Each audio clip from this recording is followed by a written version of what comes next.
Исәнмесез, эфирда яңалыклар чыгарылышы, студияда Лилия Гатина, алгадaba кайбер темалар турында. Россия туристлары өчен яңа очышлар ачылачак, бу нинди илләргә кагыла? Вити спорт мәктәбен төзекләндерү төгәлләнеп килә, аларны нинди үзгәрешләр көтә? Шәһәрнең бер сархауханәсендә күрмәүче массажист эшли, аңа пациентлар ничек карый?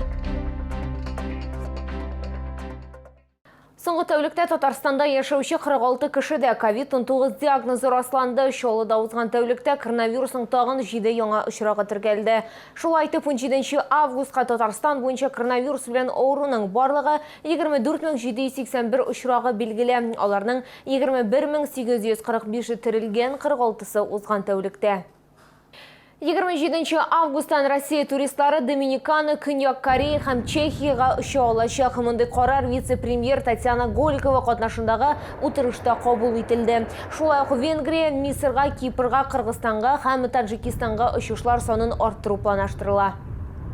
Йөгереп йөрде, җырлады, шигырьләр сөйләде, ә хәзер инвалид арбасына эләкте. Чаллы телевидениесенең кайнар элемтәсенә Фәния Нуруллина мөрәҗәгать итте. Ул тәрбиягә алган кызы проблемасына сәламәтлек саклау министрлыгының игътибарын юнәлтүне сорый. Берничә ел дәвамында табиблар кызга диагноз куя һәм дөрес дәвалау билгели алмый, тулырак хәбәрчебез материалында. Сильная, да, кызым? Ты сильная?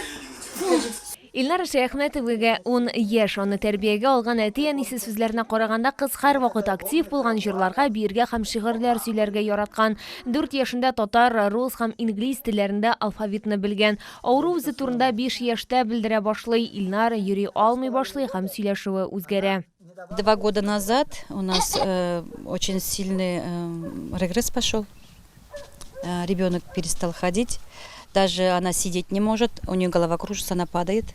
Мышечки. В июне прошлого года она из комнаты, из зала вылезла на четвереньках. Я говорю, дочь, ты что? Думала, играется. Ну, кошкой, собачкой прикинулась, может быть. Она, оказывается, нет. Она реально уже, я ее говорю, дочь, встань на ноги. Она встает, идет. И вот так все чаще. И буквально в течение 1,5 месяца она уже с четверенки уже не поднималась. Вот такой ребенок.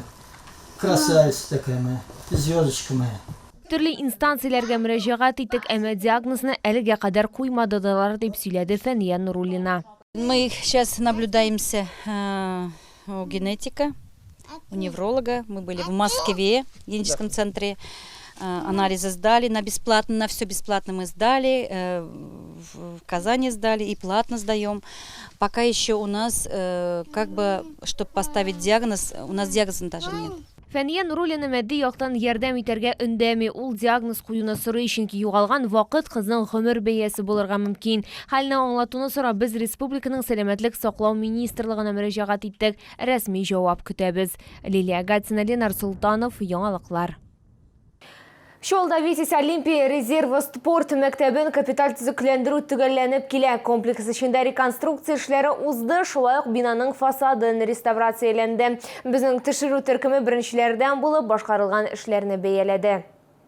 Спорт мәктәбе әле ачылмаган, безнең төшерү төркеме беренчеләрдән булып үткәрелгән реконструкцияны бәяләде. Бүгенге көндә фасад керамограниттан плитка белән тышланган, бизәкләү эшләре башкарылган, яңа ишекләр, тәрәзәләр һәм витражлар урнаштырылган. Барлык инженерлык системалары алыштырылган, чиратта биналарны төзекләндерү. Работы практически все выполнены. Осталось набрать бассейн, заполнить. Сейчас идет благоустройство и расстановка техоборудования. Когда уже начнут приходить сюда на занятия? Когда планируете открыть? Я думаю, уже к началу учебного года.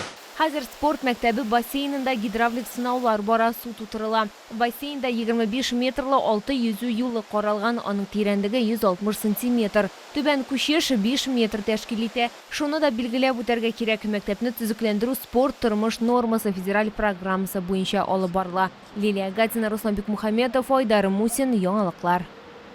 Күрү сәләте булмау башка кешеләргә сәламәтлекләрен торгызырга ярдәм итүдә киртә түгел. Сүзе Чаллы егете Павел Шәяхметов турында. Ул берни күрми, әмма бу аңа 7-нче шәһәр сәрхауханәсендә массажист булып эшләргә комачауламый. Тылыра хәбәрчебез материалында. Павел Шаяховка 28 яшь, аның 2 билими бар. Шолы егеті 2018 елда ауру арқасында күрүдән мәхрүм кала. Ул тормышын медицина белән бәйләргә хыялана, суқырлыгына аны сындырмый. Егет медицина массажы буенча белгечлеккә укый. 7-нче шәһәр сәрхауханәсе Павелның беренче эш урыны. Бирдә ул 1 айга якын эшли. Сложно, это массаж все-таки физический труд, и руки устают. Самое приятное даже не столько благодарность пациентов, а когда ты чувствуешь, как под твоими руками меняется тело пациента, как он пришел и как его тело становится лучше и лучше с каждым сеансом. Не знаю, если будут какие-то неприятные или болезненные ощущения, вы мне говорите, хорошо? Да, конечно. Я начинаю. Нина Зивалеваның пациентларының берсе шолыла реабилитация чорынуза. Табиб аңа массаж билгели һәм шулай итеп ул Павелга эләгә. На массаж я сегодня пришла первый день. Пока очень нравится, пока чувствую эффект. Завтра, наверное, так думаю, станет лучше. Руки в одно время вот мягкие и сильные. То есть вот он мне нажимает, я прям чувствую, как становится легче. Руки действительно очень мягкие, вот прям хочется спать. Эшкә Павел трамвай белән килә. Эшкә урнашканчы маршрутның өйрәндем һәм хезмәттәшләрем белән таныштым ди ул. 2 атна эчендә аның турында бар тик уңай фикерләр генә килә дип билгеләде 7-нче шәһәр шифаханәсе баш табибы. Очень рад, искренне рад тому, что у Павла есть возможность заниматься любимым делом, любимой профессией. Павел хорошо ориентируется по дороге на работу, а также внутри здания поликлиники.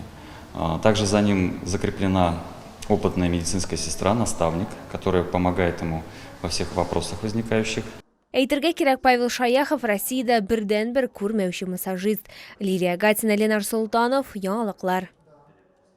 Искәртеп узам, республикада COVID-19-га каршы вакцинация дәвам итә. Прививка ясатырга ашыгыз, безнең алда иммунитетны ныгыту проблемасы тора.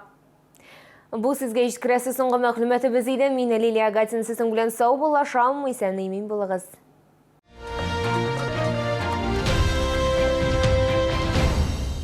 С 14 по 23 августа. Экспокама. Продажа алтайского меда. При покупке 3 килограммов меда, 1 килограмм цветочного меда в подарок. 3 литра цветочного меда, 1000 рублей. Комфортное лечение зубов по доступным ценам. Стоматология «Улыбка». 54 62 31.